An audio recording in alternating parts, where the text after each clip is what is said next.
Dostlar, ahli joyingizga salam. Siz bilen Aynazarov. Bugün yanımda Mekan Öwözov. Bugün bile video çekmek isleýäs. Mekan, bugün näme video çekýäs? Dostlar, biz şimdi diyalog Germanya'da aylık videolar çektik. Hazır Aynazarov Felwan bilen nesip bolsa. Germanya'da bir ay işlep nähil maşin alıp bilersiniz. Çok hakkında çekýär. Hazır nire gidiyoruz? Dostlar, siz bilen maşin satylýan ýerlere gidýäs. Tayar bolsanız başlayalım. Size daşta vurulmanı kadar. Daşta vuruluşlar alıp.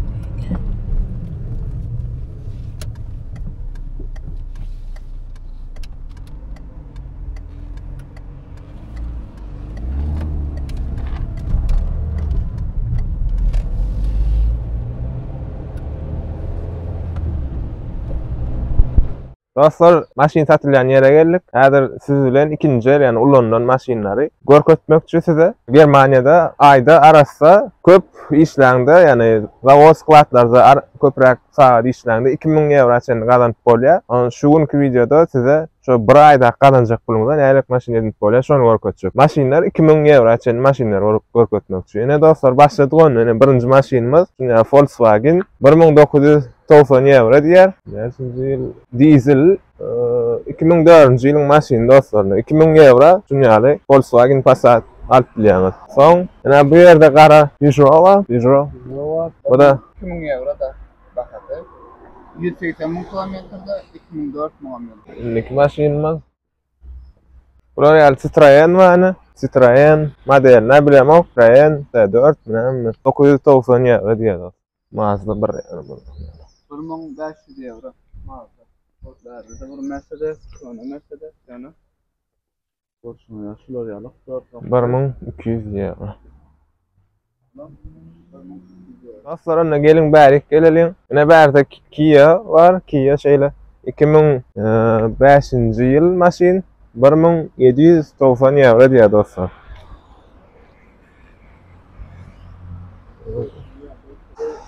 Taraflarda da bağ maşinler, yani bizim konseptimiz 2000 euro olan için 2000 euro çenli maşinler görkezmek isleýär, şonuň üçin bärde könürek modellik maşinler, ýani aňar gapdarly täze maşinlerim bar, ýyl täzerekler. sayda gün remont edýärler maşinleri. Skoda var. 1200 euro diýer. 2002-nji ýyl benzin 200 min probekde. Şunu ýazak Skoda kiçikkä.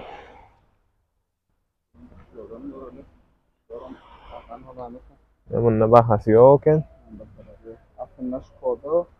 Bu ne maşin? Renault bular. Renault Scenic. Şular marzan bolmaly. Şunu ýazak garaja Hyundai bäni. Hyundai Getz 1.1'lik motor 2000 euro diýer. Ýyly 2005. 150 bin kilometrede var.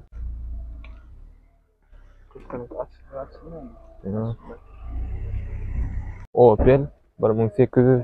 Volkswagen Golf'un ya Volkswagen'ın 1000 yarım bakatı. Ne bärde de bir Opel var. Bunun bakatı 1790 euro. 181 kilometre benzin 2001 ýöne bu. Aksana sen. Soň. Aytsa. Bulwa, Renault var. Mercedes 1500 euro 2002-nji ýyl diesel avtomat korobka diýer dostlar. Salonyny görkezeli.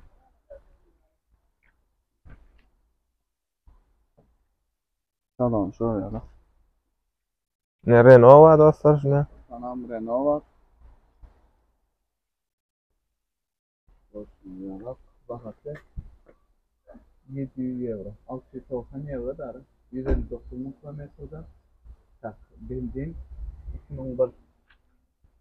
Olsun şöyle. Renault 2 kapılı. Ne şunu ýaly Volkswagen Polo var. Volkswagen Polo 4 2003-nji ýyl 1390 euro 248 min probekde. Dostum, bu şu an ýagşy ýapdy. Şondan kän görünen ok. Olsun, yani yarışta video çekiyor. Like ve komentarya ve paylaşmayı unutmayın. Bizim konseptimiz yani kaçışımız yarak. Buna 2000 euro açarlı maşinler çekiyor. Atak berdeki edir şu taraftaki maşinler 5000-6000 euro arasında da beylik tarafta olsa has kımmat maşinler var. Bizim konsept 2000 euro açarlı maşinler çeken tam. Buna 2000 eurodan geçmeyen maşinler görkezecek oluyor. Atak ba kımmat maşinlerim 3000'a 5000'a 6000'a yani şu taraftaki maşinler 7000 euro yeten devam ediyor. Dostlar yine şunyalık Nissan var. Nissan Micra diye bular kiçikkä 1 kilik motor.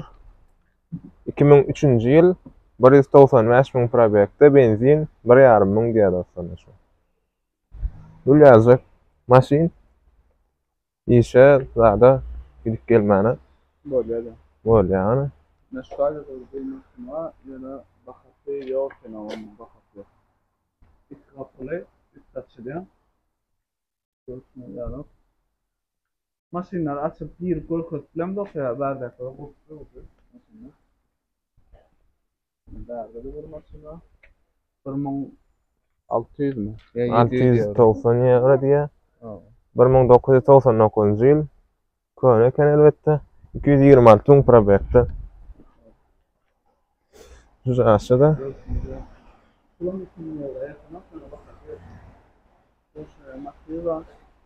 Ne koyucu maşin?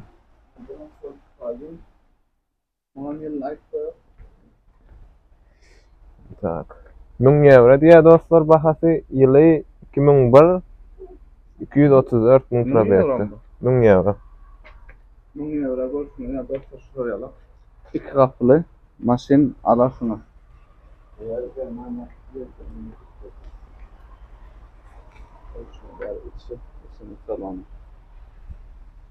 Odanca konkretnje. Ene şu yerde Matiz'den şu maşin. yok Smart dikçe. Smart O 2200 euro.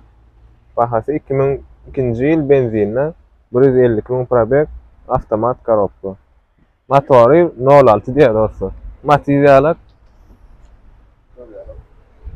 Bundan mesela diyelim ne diyip alayalım dostlar. Mesela 2000 euro diyelim kazandınız. Ondan sonra şu işten ayında da bir bayramçılık oldu. Bayramçılıkta divayını öteleyeler. Bir 2 gün bayramçılıkta işten gününü diye alayalım. Olsun öyle aslında mesela mesela 6000 eurodan geçsin o. Tabii.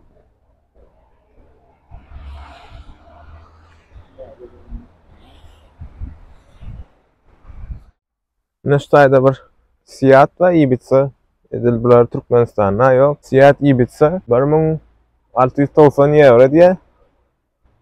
Ýyly 2003 1.4 motorda. O maşin dostlar şulara merwetler. 4 kapılı. Dostlar bu videomuz soňraýas.